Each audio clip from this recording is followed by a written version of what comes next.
Hello, and welcome to 90.5 WESA's Good Question podcast. I'm series producer Katie Blackley.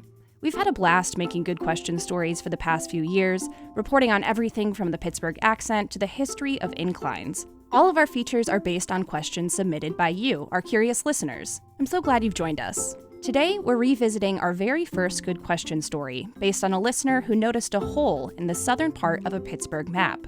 And I learned that this hole is actually the Mount Oliver borough, and it's right next to the Mount Oliver neighborhood. So, what's the difference?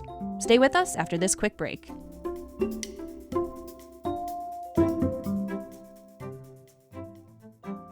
Support for the Good Question podcast is made possible by the Pittsburgh Symphony Orchestra, bringing great music to Pittsburgh for 126 years. Calendar of performances and ticket information is available at pittsburghsymphony.org.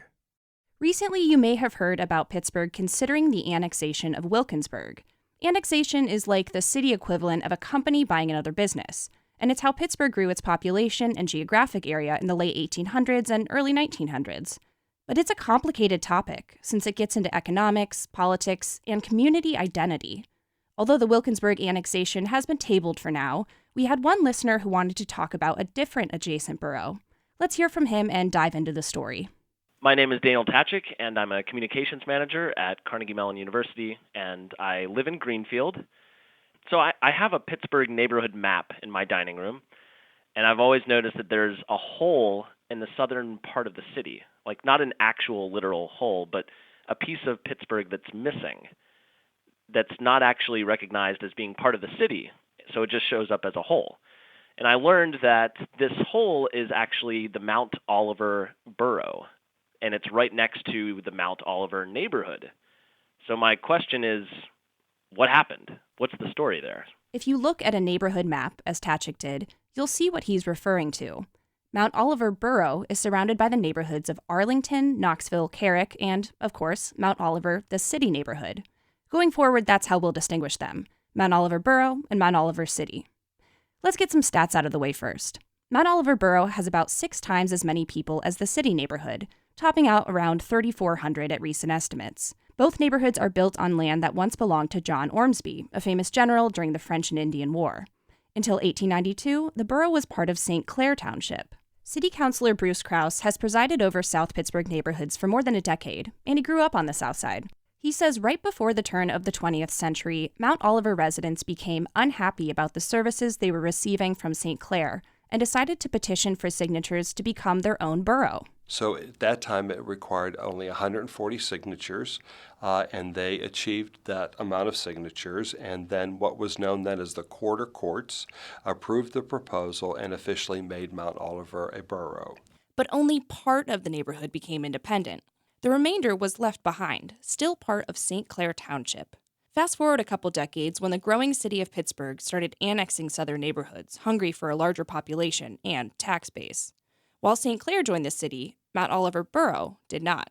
Here's Mount Oliver Borough manager Rick Hopkinson. You know, all of these areas around, all the South Pittsburgh neighborhoods were boroughs at one time.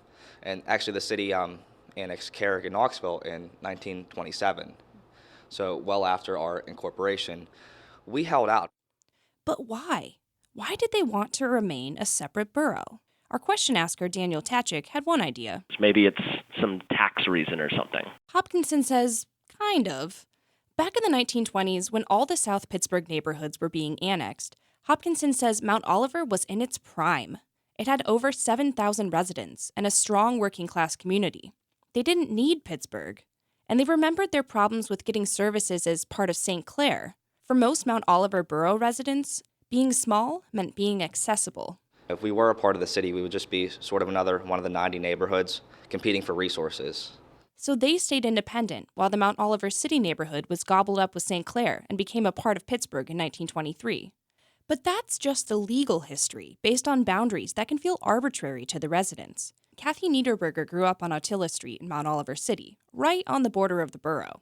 Growing up in the 70s, Niederberger says there weren't a lot of tangible differences between the city and the borough. Sure, the street signs were different colors. In the borough, they're green. In the city, they're blue.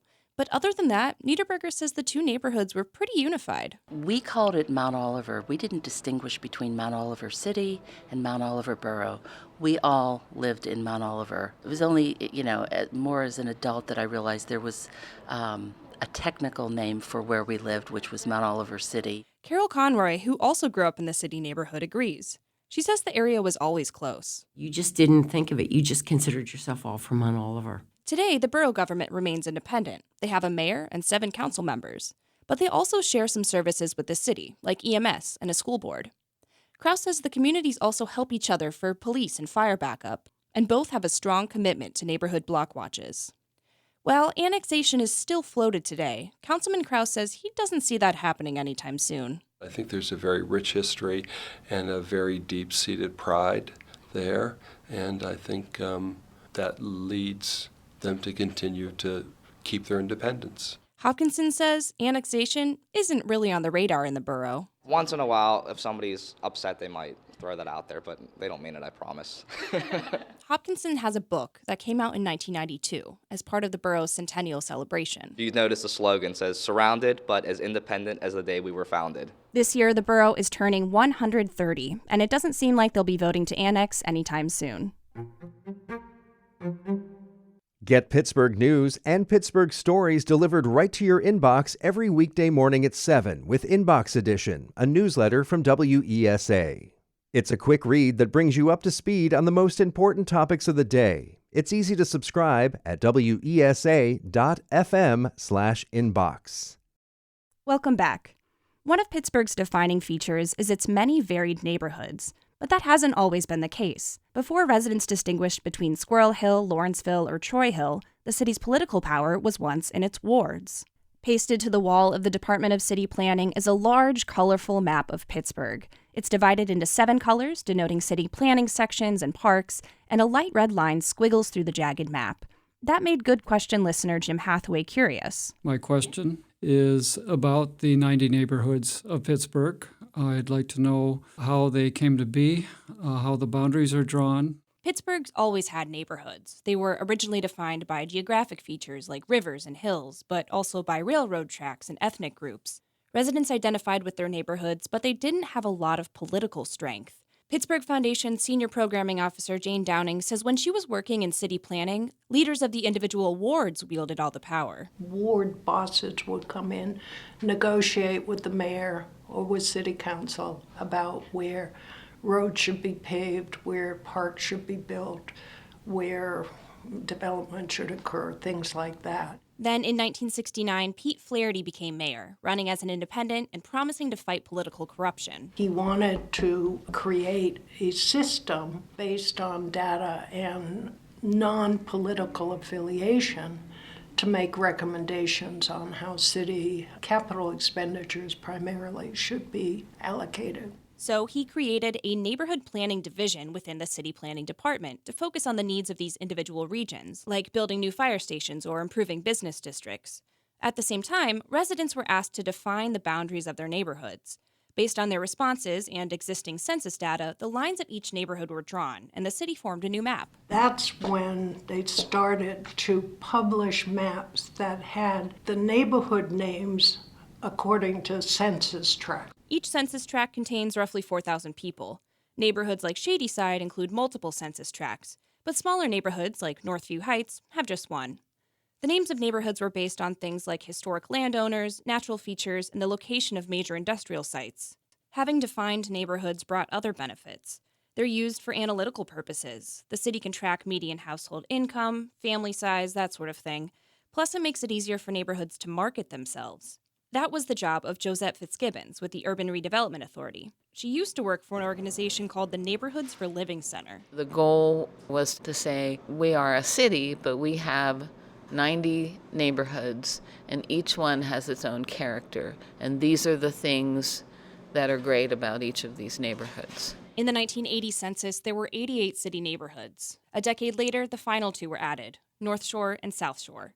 She says unless the city annexes another municipality, that number 90 will stand. The boundaries aren't perfect, and sometimes the official line might be outside of where a resident self-identifies, but she says the city tries its best. It's an inexact science neighborhood boundaries is an inexact science. Fitzgibbon says the hodgepodge of neighborhoods is a big part of Pittsburgh's charm. It's part of what makes us such a great city, that there's these little pockets that are incredible little pockets, and it's just part of the fabric of the city.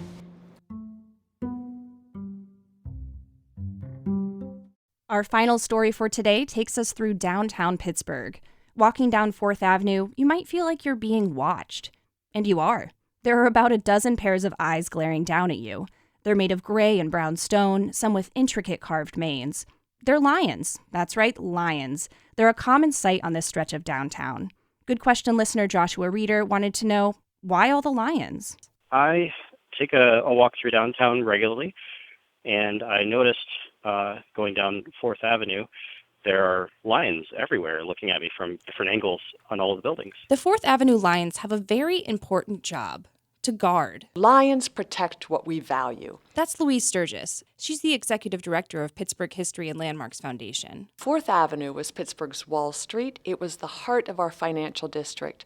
And so lions there show people who are depositing money in those very institutions that your money is safe here.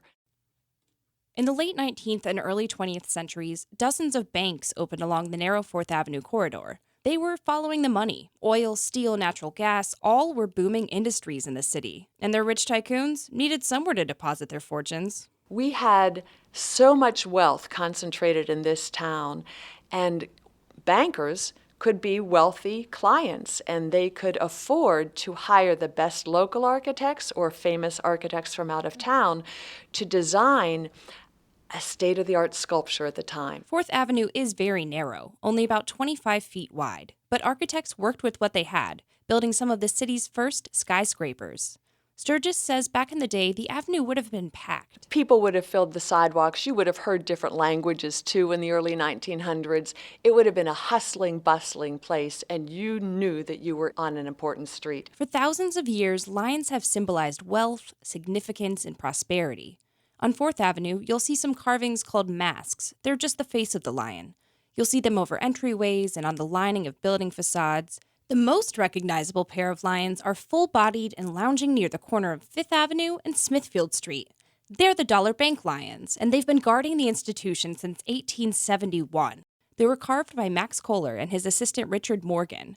Dollar Bank multimedia production specialist Dorothy Spangler says because the lions are so iconic, the bank decided to restore the originals in 2009. They began to degrade due to the weather and the exposure. So after consulting experts about how best to approach preserving the lions, they said, well, you could restore them, but we really recommend that you put them inside the building afterwards. So between 2009 and 2013, Dollar Bank had the original lions removed and restored and placed them inside. They also hired master carver Nicholas Fairplay and his assistant Brian Baker to create exact replicas. Those are the ones you'll see outside today. Spangler says the new lions are pretty much identical. Just like the originals, they also pose in the classical couchant and recumbent positions, or guarding and resting. He's alert. He's not in an aggressive pose. He's really in a very watchful, majestic pose. And the other lion, we've actually put on some of our holiday cards because he's the lion who's very peaceful and friendly looking. During the summer, the Pittsburgh History and Landmarks Foundation has a walking tour of downtown Pittsburgh, with one specifically focused on 4th Avenue. And Spangler says when groups of kids take the tour, they always have the same question. Do they have names? The answer is no, they do not have names. 4th Avenue isn't the only stretch of Pittsburgh with lions in the architecture. There are lions guarding the Allegheny County Courthouse, some in the Frick Building, and you can even find some hiding in the walls of older mansions in the East End. They're a reminder of Pittsburgh's wealth and power, and ultimately, they're there to protect. Thanks for listening to our Good Question podcast. Special thanks to Patrick Doyle and everyone at Pittsburgh Community Broadcasting for helping with the show. You can check out more of our stories on our website, wesa.fm/goodquestion. Our 4th episode will launch next Thursday when we'll look at the rise and fall of Skybus. You know, imagine if the first autonomous vehicle in the world was a mass transit, public transit vehicle. I'm Katie Blackley. Have a wonderful day, and as always, stay curious.